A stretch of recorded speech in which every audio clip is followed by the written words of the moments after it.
Mentally disturb છે તો એવા લોકોને તે આવી સારી રીતે એ લોકો ટ્રીટ કરે છે।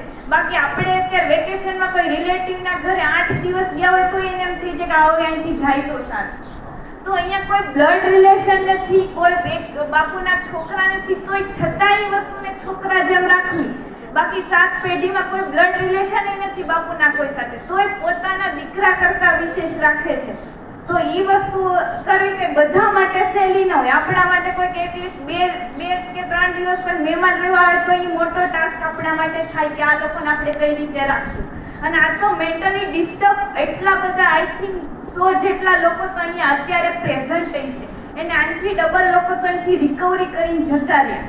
તો એવા લોકોને આવી રીતે રાખવી તો એ વસ્તુ ખરેખર બાપુ તમે જ કરી શકો। અને આ બધી વસ્તુ હેન્ડલ કરવી કોઈ નોર્મલી કોઈ પર્સનને વાત જ નથી। અમે તો શું કે ભાઈ આ લોકો માટે ટ્રીટમેન્ટ ભણતા હોય, પણ ટ્રીટમેન્ટની સારે આને કેવું વાલ ભર્યું એન્વાયરમેન્ટ આપવું એ તો આવા અમુક લોકો જ કરી શકે। અને અમારી જે કોલેજને છે એટલું ઘર જે વાતાવરણ આપ્યું, બધી છૂટછાટ આપી અને એકદમ ફેમિલિયર થઈને અમને વેલકમ કરે, એના માટે ખૂબ ખૂબ આભાર।